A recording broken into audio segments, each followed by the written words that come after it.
Hi friends, അപ്പോൾ എല്ലാവർക്കും റൈഹാൻസ് വേൾഡിൻ്റെ പുതിയ വീഡിയോയിലേക്ക് സ്വാഗതം. ഇന്ന് നമ്മൾ ബറാത്തായിട്ട് സ്പെഷ്യൽ ചക്കരച്ചോറ് ഉണ്ടാക്കിയാലോ. അപ്പോൾ ഇത് നല്ല ടേസ്റ്റി ആയിട്ടുള്ളൊരു വെറൈറ്റി ചക്കരച്ചോറാണ്. അപ്പോൾ നമ്മൾ സാധാരണ ചോറ് വെക്കണ മട്ട അരി കൊണ്ടൊക്കെ അല്ല ഉണ്ടാക്കല്. ഇത് ഞാൻ ബിരിയാണി അരി കൊണ്ടാണ് ഉണ്ടാക്കിയിട്ടുള്ളത്. അപ്പോൾ നമുക്ക് ഇതെങ്ങനെ ഉണ്ടാക്കുന്നത് നോക്കാം. അപ്പോൾ വീഡിയോയിലേക്ക് പോകുന്നതിന് മുമ്പായിട്ട് എൻ്റെ വീഡിയോ ആദ്യമായിട്ട് കാണുകയാണെങ്കിൽ സബ്സ്ക്രൈബ് ചെയ്യുക, ലൈക്ക് ചെയ്യുക, കമൻറ്റ് ചെയ്യുക മറക്കരുത് കേട്ടോ. അപ്പോൾ നമുക്ക് വീഡിയോയിലേക്ക് പോകാം.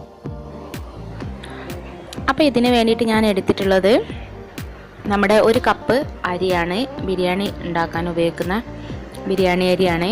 1 കപ്പ് അരി ഞാൻ വെള്ളത്തിൽ ഒരു 10 മിനിറ്റ് വെള്ളത്തിൽ സോക്ക് ചെയ്ത് വെച്ചതിന് ശേഷം വാർത്തെടുത്തതാണ്. അപ്പോൾ ഇത് 1 കപ്പ് ഉണ്ട്.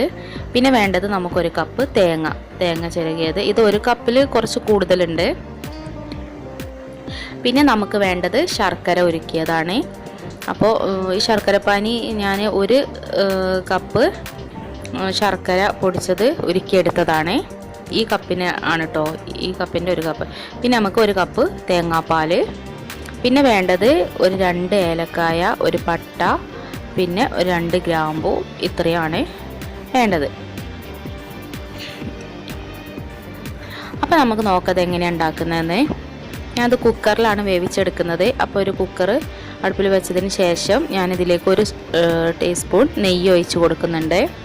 മിൽമേൻ്റെ നെയ്യാണ് ഞാൻ ഉപയോഗിച്ചത്. അപ്പോൾ നമുക്ക് ഇതൊന്ന് ചൂടായി വന്നിട്ടുണ്ട്. ഇതിലേക്ക് നമ്മൾ എടുത്ത് വെച്ചിട്ടുള്ള ഗ്രാമ്പൂ, പട്ട, ഏലക്കായ ഇതൊന്ന് ചേർത്ത് കൊടുക്കണം.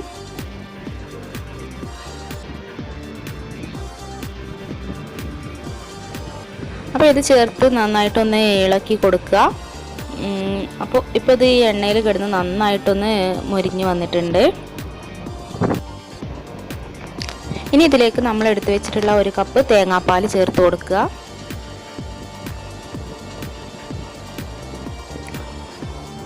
പിന്നെ ഇതിലേക്ക് 1 കപ്പ് വെള്ളം കൂടെ ചേർത്ത് കൊടുക്കണം.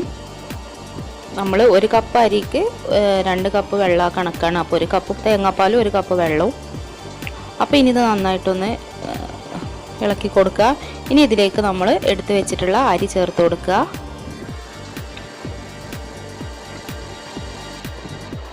ഇതിലേക്ക് ആവശ്യത്തിനുള്ള ഉപ്പും കൂടെ ചേർത്ത് കൊടുത്തിട്ട് നന്നായിട്ടൊന്ന് ഇളക്കി യോജിപ്പിച്ച് കൊടുക്കുക. ഇനി നമുക്ക് ഈ കുക്കർ ഒന്ന് അടച്ച് വെച്ചിട്ട് നമുക്കൊന്ന് ഒരു 2-3 വിസിൽ വരെ നമുക്കൊന്ന് വേവിച്ചെടുക്കണം.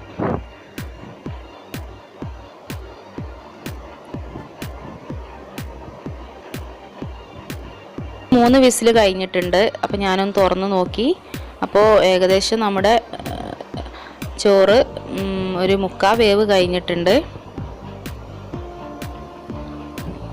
ഇനി നമുക്ക് വേറൊരു പാന് വെച്ചിട്ട് അതിലേക്ക് നമുക്ക് വേവിച്ച് വെച്ചിട്ടുള്ള ഈ റൈസ് ഇട്ട് കൊടുക്കണം.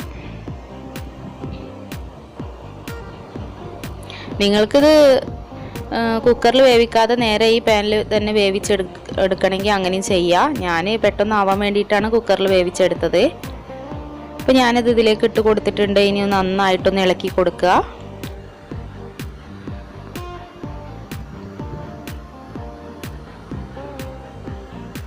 ഇനി നമ്മൾ എടുത്ത് വെച്ചിട്ടുള്ള തേങ്ങ ഇതിലേക്ക് ആഡ് ചെയ്ത് കൊടുക്കുക. എന്നിട്ടൊന്ന് നന്നായിട്ടൊന്ന് ഇളക്കി മിക്സ് ചെയ്ത് കൊടുക്കുക.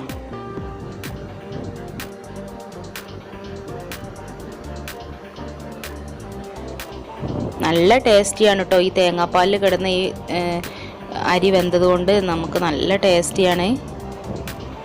പിന്നെ ഇനി നമുക്ക് നമ്മൾ ഉരുക്കി വെച്ചിട്ടുള്ള ശർക്കരപ്പാനി ഇതിലേക്കൊന്ന് ഒഴിച്ച് കൊടുക്കണം.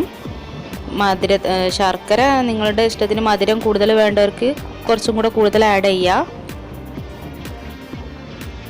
അത് ഓരോരുത്തരുടെ ഇഷ്ടത്തിനനുസരിച്ച് ചേർത്ത് കൊടുക്കുക. ഇനി നമുക്കിത് നന്നായിട്ടൊന്ന് മിക്സ് ചെയ്ത് കൊടുക്കുക.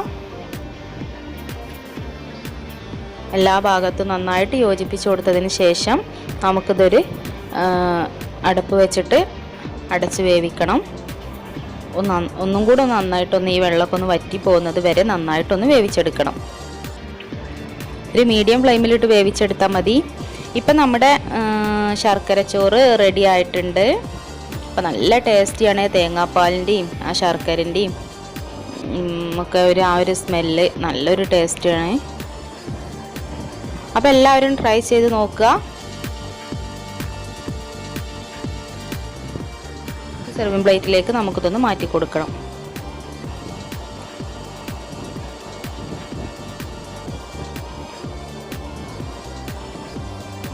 അപ്പോൾ നല്ല ടേസ്റ്റി ആയിട്ടുള്ള നമ്മുടെ ചക്കരച്ചോറ് റെഡി ആയിട്ടുണ്ട്. അപ്പോൾ ബറാത്ത് സ്പെഷ്യലാണ്. അപ്പോൾ ഇനി ഇങ്ങനെ ചക്കരച്ചോറ് ഉണ്ടാക്കുന്ന സമയത്ത് എല്ലാവരും ഇങ്ങനെ ഒന്ന് ഉണ്ടാക്കി നോക്കുക. നല്ല ടേസ്റ്റിയാണ്. അപ്പോൾ കുട്ടികൾക്കൊക്കെ ഇഷ്ടപ്പെടും. നല്ല ടേസ്റ്റിയാണ്. അപ്പോൾ എല്ലാവർക്കും ഈ വീഡിയോ ഇഷ്ടപ്പെട്ടെന്ന് വിചാരിക്കുന്നു. ഇഷ്ടപ്പെട്ടെങ്കിൽ ലൈക്ക് ചെയ്യാനും കമൻറ്റ് ചെയ്യാനും ഷെയർ ചെയ്യാനൊന്നും മറക്കരുത് കേട്ടോ. പിന്നെ ഈ ചാനൽ സബ്സ്ക്രൈബ് ചെയ്യാത്ത കൂട്ടുകാരുണ്ടെങ്കിൽ ചാനലൊന്ന് സബ്സ്ക്രൈബ് ചെയ്യുക. അപ്പോൾ എല്ലാവരും ട്രൈ ചെയ്ത് നോക്കിയിട്ട് അഭിപ്രായം അറിയിക്കുക. അപ്പോൾ ഓക്കെ, ഇനി അടുത്ത നല്ലൊരു വീഡിയോ ആയിട്ട് വരുന്നത് വരെ എല്ലാവർക്കും താങ്ക് യു.